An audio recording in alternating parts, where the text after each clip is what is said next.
Olá, alunos, bem-vindos à aula de prática de processo do trabalho.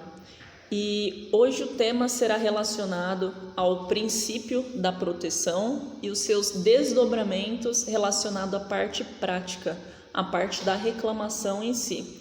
Então, eu vou explicar o princípio da proteção, tá? Provavelmente vocês já sabem, mas para que eu consiga adentrar ao assunto de fato, ao assunto que é interessante para a aula de hoje, eu vou passar sobre ele novamente e vou explicar esses desdobramentos que se aplicam à parte prática, à parte da reclamação trabalhista em si. Eu estou na apostila de vocês, apostila de número 2, na página número 42. Então, peço que façam acompanhamento junto com a leitura da apostila. Então, assistam ao vídeo fazendo a leitura do texto, tá? É importante para que vocês associem. Eu não peço isso à toa, eu peço isso para que vocês consigam ter o conhecimento completo daquilo que eu estou passando para vocês e de onde que eu estou dentro do tema, tá? Vocês realizaram a parte prática através da reclamação trabalhista e existem alguns aspectos que talvez vocês não saibam por que se encaixa naquele momento, por que está ali dentro. Então, hoje eu quero explicar o porquê, qual a motivação de tal assunto e de tal estrutura processual. Iniciando lá com o princípio da proteção, tá? Supondo que vocês já saibam, mas mesmo assim eu vou falar novamente. Então, o princípio da proteção aplicável ao direito do trabalho, tendo seu maior expositor, o jurista uruguaio Plá Rodrigues, também possui importantes reflexos no processo do trabalho, tendo em vista que a mesma hipossuficiência do empregado na relação jurídica material também é verificada na relação processual. O empregado encontra-se em desvantagem tanto na relação empregatícia quanto na relação processual, já que, em regra, o empregador possui recursos financeiros para manter uma demanda tramitando por vários anos, interpondo recursos protelatórios, fraudando a execução, dentre outros. Claro que aqui nesse ponto, nem todos os empregadores eles fazem e eles têm essa atitude protelatória com relação ao processo, tá? Mas a maioria das vezes, e esse princípio, ele surgiu justamente para proteger o empregado nessa situação. Lembrando que assim, a esfera trabalhista, assim como a esfera do consumidor, consumerista, tem essa parte de proteção da pessoa que é incapacitada financeiramente. Então, para que existe esse recurso? O próprio texto já nos diz. O empregador, em tese, em regra, a gente supõe que ele tenha dinheiro para manutenção processual e o empregado não. Então, o empregador ele tem a capacidade financeira de interpor a sua contestação, de interpor o seu recurso ou quantos recursos forem necessários nessa situação, tá? Então, tem a proteção da parte, dizendo, e significando que ela tem um poder aquisitivo menor.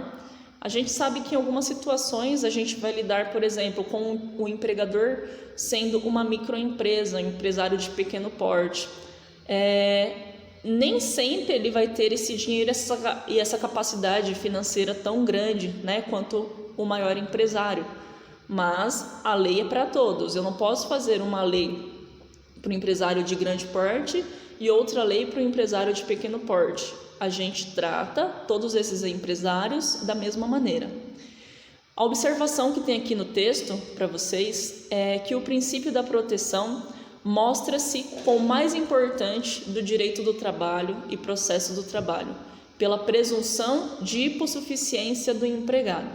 Então, se você está numa demanda trabalhista, a gente tenta entender, a gente supõe que o funcionário ele tenha essa hipossuficiência, ele seja menor financeiramente falando. Assim, da forma a manter-se a igualdade no processo, que consiste em tratar-se desigualmente os desiguais, o legislador processual trabalhista criou as seguintes normas tendentes a facilitar o acesso à justiça, bem como a demonstração do seu direito. E aqui a gente chega no ponto onde eu queria demonstrar para vocês o porquê que tal coisa existe em determinada reclamação trabalhista. Qual a motivação, de onde que surgiu isso e o porquê vocês devem colocar isso sempre que eu peço uma determinada atividade prática. E primeiro ponto, tá? E sempre muito falado com isso com vocês em todas as atividades práticas, é a gratuidade no processo, custas pagas ao final. Então a gente já vê que essa gratuidade, ela é um sobreponto, tá? Ela é um desdobramento desse determinado princípio. Então, para vocês terem uma noção, esse princípio é tão importante que ele se desdobra e ele é bem evidente na reclamação trabalhista. Às vezes eu explico, né, e inicio, a maioria das vezes, a matéria, o conteúdo programático com vocês nos princípios. Às vezes vocês não sabem para que serve aquele determinado princípio. Vocês podem achar que é só uma parte teórica, tá? Mas aqui vocês vão observar que há um desdobramento e, inclusive, esse princípio aqui ele é bem prático, certo? Então, lembro que vocês colocaram lá a parte da gratuidade de justiça para o cliente de vocês. E essa gratuidade, ela está disposta, tá? Lá no artigo 789, parágrafo 1º da CLT. E o que ele nos diz? Prevê o pagamento das custas pelo vencido após o trânsito em julgado, o que importa dizer que o ajuizamento da ação será gratuito, o que facilita o acesso à justiça. Além disso, conforme dispõe a Lei 5.584 de 70, poderá ser requerido o benefício da justiça gratuita, provando-se que o reclamante não possui condições de arcar com as custas processuais. Então, qual é o texto do artigo 789, parágrafo 1º? É exatamente da seguinte forma: as custas serão pagas pelo vencido, após o trânsito em julgado da decisão. No caso de recurso, as custas serão pagas e comprovado o recolhimento dentro do prazo recursal. Então, não falei para vocês que o princípio da proteção, ele serve para, literalmente, proteger essa parte hipossuficiente? Então, essa gratuidade é uma possibilidade também do seu cliente, né? A maioria das vezes, o que acontece? Ele te procura porque ele sai de determinada empresa sem nenhuma verba trabalhista. Então, como que ele vai ingressar junto ao Poder Judiciário se ele tem que pagar para que seja analisado essa ameaça ou lesão ao seu direito? Então, de uma forma aí a proteger essa parte, a lei prevê que há a possibilidade de gratuidade de justiça, porque muitas vezes o funcionário sai de lá sem dinheiro, o funcionário sai de lá sem reserva de poupança, então ele não pode ser a ele negado o direito à justiça, ele tem que ter o pleno acesso também como todas as outras pessoas, correto? Além disso, uma das coisas importantes aqui que devem ser observadas com relação a esse artigo é que o advogado ele ganha a sucumbência caso ele tenha o êxito ao final da ação. Então aqui o que diz para nós? Após o trânsito em julgado, o que quer dizer o trânsito em julgado? Trânsito em julgado é aquele período, tá, que se abre para as partes recorrerem. Se as partes não recorrerem, então finaliza esse período e esse trânsito já foi julgado, impossibilitando qualquer das partes de ingressar com o recurso posterior. Então, o advogado recebe, tá? Saindo a sentença, não quer dizer que automaticamente o seu cliente vai receber, ou você, mas após o trânsito em julgado, sim. Imagine você receber a sua sucumbência e o seu cliente receberem determinado valor antes do trânsito em julgado, tá? E a parte interpõe recurso e nesse recurso ela passa a ser a vencedora. O juiz, o desembargador, ele analisa o fato e diz que o meu funcionário, que o meu empregado, o meu cliente, ele perdeu a causa. Como que eu vou fazer como advogada para devolver essa sucumbência? E como que o empregado, que anteriormente tinha ganho a ação, como que ele vai devolver determinado valor agora para a empresa? Então, seria muito prejudicial. Por isso que é importante passar todo o período, toda a linha do tempo processual, para a partir daí as pessoas receberem aquilo que lhe é de direito.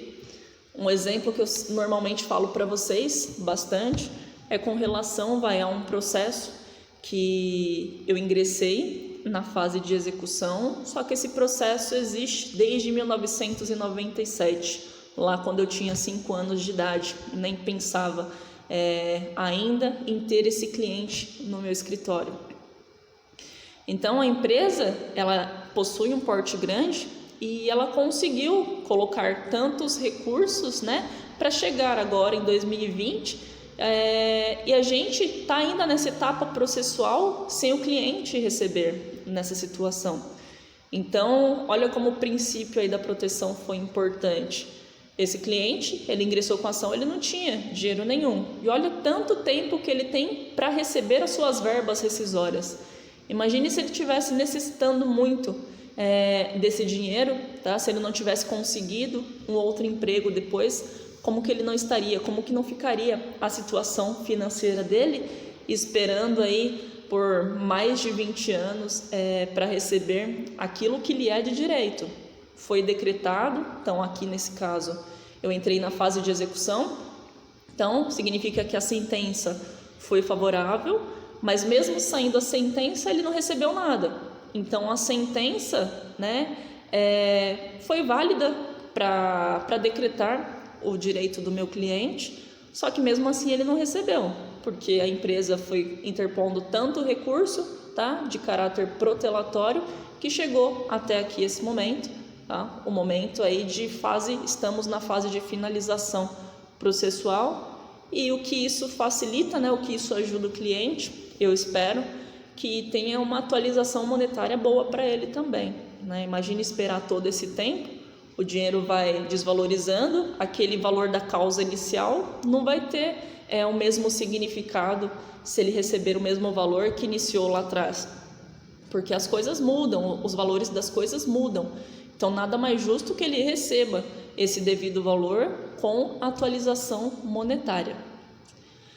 O segundo ponto prático aqui, e uma curiosidade também, está relacionado ao arquivamento da reclamação trabalhista, caso o reclamante falte à audiência. Então, o reclamante, aquele que deu ingresso à reclamação trabalhista, ele tem que demonstrar interesse de agir. Então, se deu determinada ação, foi intimado, foi citado para comparecer em juízo, ele não pode deixar de ir, ele não pode se ausentar. Se ele se ausentar, quer dizer, significa que ele não tem mais interesse processual, não tem interesse em dar andamento. E o artigo 844 da CLT, ele dispõe que a ausência do reclamante à audiência gera o arquivamento da reclamação trabalhista, gerando a extinção do processo sem resolução do mérito. Tal regra protege o empregado, pois propicia o ajuizamento da demanda novamente, já que a pretensão não foi analisada. Caso a demanda prosseguisse, poderia o mérito ser julgado desfavoravelmente ao obreiro, prejudicando em virtude da formação da coisa julgada material. Então aqui vocês podem se perguntar, o que o arquivamento da reclamação trabalhista, caso o autor, o reclamante, não compareça, tem a ver com o princípio da proteção. Ele tem a ver nesse ponto, em que o arquivamento ele é julgado sem resolução do mérito. E o que isso significa dizer? Significa que o juiz não analisou o mérito, não deu a sentença, o mérito como pedido principal, ele não sentenciou, ele só guardou esse processo porque você não está demonstrando interesse em agir. Só que a lei impõe ao magistrado que esse arquivamento se dê sem a solução, sem a sentença. Se ele sentenciasse, o reclamante ele não poderia ingressar outra vez com a demanda trabalhista.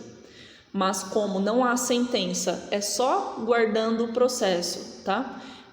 Então a parte ela consegue ingressar com a demanda trabalhista nessa situação. Então, sem resolução do mérito, para todas as áreas do direito. Sem resolução significa que a parte ela pode ingressar novamente com o pedido. Se for com resolução do mérito, a parte não pode ingressar novamente em juízo, requerendo e pleiteando o mesmo direito. Então, aqui protege. A lei trouxe e a lei exige que esse arquivamento seja sem resolução do mérito, para caso mais para frente, né, dentro do prazo de 2 anos, a parte consiga ingressar novamente com a ação pedindo o seu direito. Outra coisa importante aqui também, e é bem parecido, inclusive, com o direito do consumidor, tá? Então, por isso que eu consigo fazer essa comparação entre as duas coisas, porque nos dois lados, nessas duas áreas do direito, a gente tem um instituto chamado de inversão do ônus da prova. Aí eu vou fazer a leitura e vou explicar para vocês. A inversão do ônus da prova não é regra no processo do trabalho, tal como ocorre no direito do consumidor, em que o instituto é um direito básico. No processo do trabalho, a distribuição do ônus da prova é feita com base no artigo 818 da CLT, cuja redação foi alterada pela Lei 13.467 de 2017. O ônus da prova incumbe, a gente vai lá para o inciso 1º, ao reclamante quanto ao fato constitutivo do seu direito.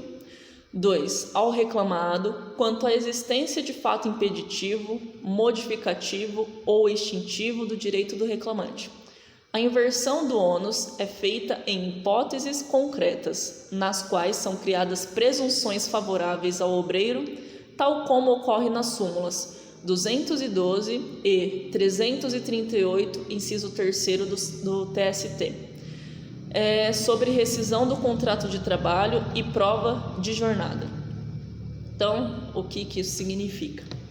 A inversão do ônus da prova é um instituto favorável, tá? Protege a parte hipossuficiente. Por quê? Nem sempre o empregado ele tem como trazer todas as provas junto ao processo. Porque muitas vezes dessas provas, desses documentos, fica sob o poder do empregador. Então, se há determinado documento, tá? Por exemplo, assinatura, tá? Do cartão de ponto. Aquele cartãozinho que eu assino todo mês, eu tenho que entregar para o meu empregador. Só que se lá nesse cartão, onde tem minha assinatura e está com ele, e eu estou pedindo horas extras e esse é o comprovante, então o que eu faço? Eu peço a inversão do ônus da prova para que eu alegue e a outra parte apresente a documentação necessária. Assim, por exemplo, como trouxemos aqui na parte do consumidor. Muitas das documentações que os consumidores assinam, por exemplo, termo de garantia, fica sob o poder da empresa. E quando eu, consumidora, quero ingressar com determinada ação, eu tenho que solicitar, pedir ao juiz um instituto do ônus da prova, da inversão do ônus da prova, para que a empresa apresente a documentação e as provas necessárias. Então, eu alego, faço todas as alegações e a outra parte tem o dever de apresentar a documentação necessária, porque ela é a detentora dessa documentação, certo? Então, é uma possibilidade e aqui a gente consegue ver, de uma forma mais clara que o arquivamento do processo, que aqui está intrínseco ao princípio da proteção do trabalhador.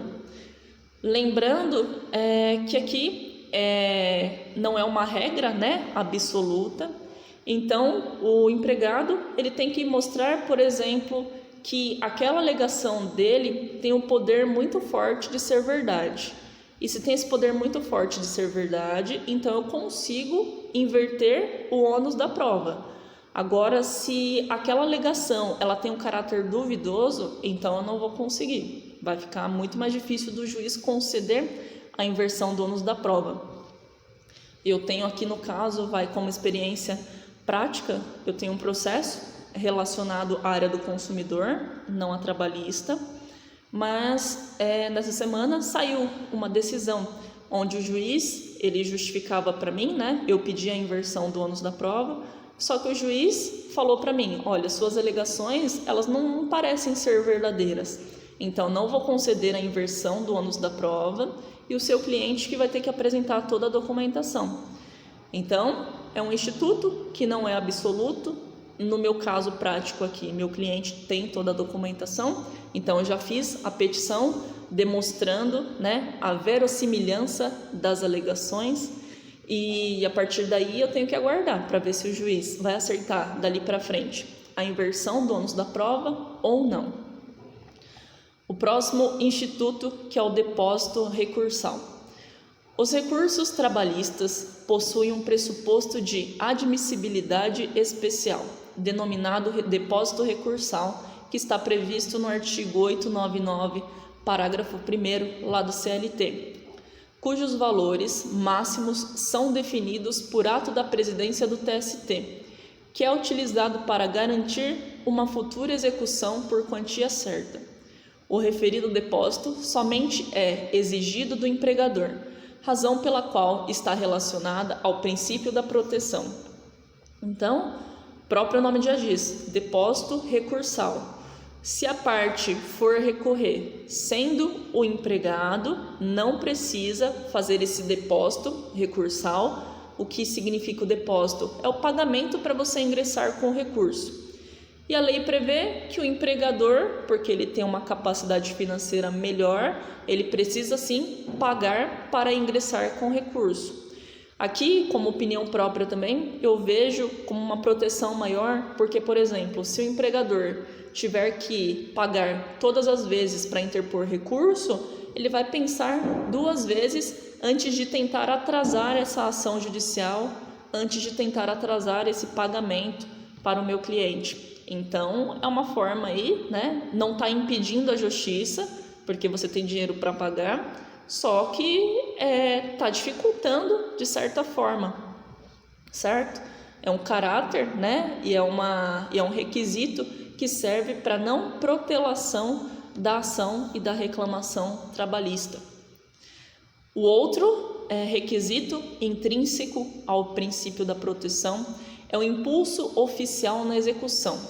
Como já estudado em relação ao princípio dispositivo, a execução definitiva, conforme artigo 878 da CLT, pode ser iniciada de ofício pelo magistrado, o que evidentemente auxilia o obreiro no recebimento de seus créditos, pois o início do módulo executivo não fica vinculado ao pedido de ser formulado pelo credor. A Lei 13.467 de 2017, da Reforma Trabalhista, limitou a aplicação do dispositivo, afirmando que a execução somente pode ser iniciada de ofício pelo juiz, não a parte não estiver representada por advogado, ou seja, quando estiver atuando por meio de ius postulandi. O direito trabalhista, ele tem esse ius postulandi, essa capacidade postulatória pela parte. O que significa? Significa que não necessariamente a parte vai precisar de um advogado para ir até o Poder Judiciário pedir o seu direito. E aqui uma coisa bem interessante que veio aí com a Reforma Trabalhista, né? A Reforma Trabalhista trouxe uma certa limitação, mas ela não impediu que acontecesse. Então, o que significa? Vai no meu exemplo prático. Supondo que meu cliente, lá que ingressou com a reclamação trabalhista em 1997, ele tenha ingressado com essa reclamação sozinho, sem advogado. Houve a sentença favorável a ele, certo? E a partir daí ele não sabia, tá? Ele viu uma sentença favorável, só que ele não sabia porque que ele não estava recebendo.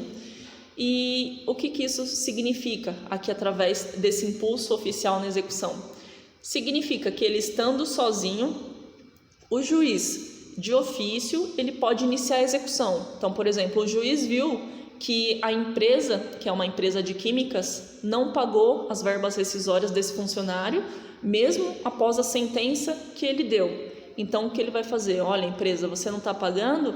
Ele está sem advogado, eu mesmo vou partir com a execução dele. Aí, a partir daí, eu faço a busca nos seus bens, empresa, faço busca no Banco Central, no cartório de registro de imóveis, faço busca junto ao Detran, eu mesmo vou saber se você tem bens, eu mesmo vou penhorar os seus bens e vou fazer com que esse reclamante saia com suas verbas rescisórias. Então, não precisa de advogado para isso, o juiz mesmo vai ajudar essa pessoa que está sozinha, porque essa pessoa não é detentora da capacidade técnica. Então, saiu a sentença, ela não sabia que ela tinha que dar andamento processual, ela achou que a sentença fosse satisfazer, só que nesse caso não. A empresa tentou fugir dessa situação, só que o juiz, o juiz de ofício, ele percebeu que a empresa ia fugir e ele entrou com a execução. Por exemplo, não que tenha ocorrido isso de fato no meu caso prático. O outro requisito aqui, com relação a essa parte mais prática, é o efeito meramente devolutivo dos recursos. E quer dizer o quê? Outro importante aspecto do princípio da proteção revela-se no recebimento dos recursos trabalhistas, apenas no efeito devolutivo, isto é, sem suspensão da eficácia da decisão recorrida, possibilitando, desde logo, a liquidação ou execução provisória, o que, em outros termos, significa dizer que o processo continua o seu trâmite, mesmo que a decisão possa ser alterada em sede recursal. Em regra, encontra-se disposto no artigo 899 da CLT. E aqui, o que esse requisito tem a ver com o princípio da proteção? A gente tem duas possibilidades, quando a gente ingressa com um determinado recurso. Esse recurso pode ser recebido no efeito suspensivo e pode ser recebido no efeito devolutivo, que é o caso aqui da explicação. Efeito suspensivo quer dizer que suspende todos os efeitos que aquela sentença pode causar. Então, se foi decretado lá o pagamento para um determinado funcionário, no efeito suspensivo vai suspender esse pagamento, a pessoa vai ter que esperar. Só que aqui o artigo 899, ele garante que o recurso trabalhista ele não seja recebido suspendendo os efeitos que a sentença pode causar, e sim que esses efeitos já possam surtir efeitos de forma imediata, mesmo que provisório. Então, é temerário, porque se o trabalhador recebeu um dinheiro em fase recursal, ele perder determinada ação, pode ser que ele tenha que devolver. Ou aqui, o juiz pode falar: olha, foi condenado em 100 mil, mas nesse período paga aqui, já adianta 10 mil para a parte, porque ela está precisando se manter financeiramente. Então, vou fazer acontecer essa sentença de uma forma parcial, mas garantindo a sobrevivência desse determinado funcionário que saiu aí com uma mão à frente e outra atrás. Porque ele precisa sobreviver, ele precisa sustentar a sua família. Então, empresa, para você, 10 mil não vai te fazer falta nenhuma, mas para ele, para essa pessoa, vai fazer toda a falta do mundo, porque era o chefe, era a cabeça da família, a cabeça financeira da família. Bom, todos esses requisitos aqui, eu gostaria que vocês fizessem de verdade a anotação, coloquem com as palavras de vocês, coloquem os exemplos que eu passo para vocês também. Surgindo dúvidas, vocês me chamem. A gente vai continuar aí com os temas, tentando trazer a parte prática. Vou tentar fazer a explicação para vocês, utilizando a CLT, assim como eu estou fazendo na parte civil, explicando pelo próprio código, de onde que eu estou tirando toda essa explicação, como que a gente utiliza o código para fazer a avaliação.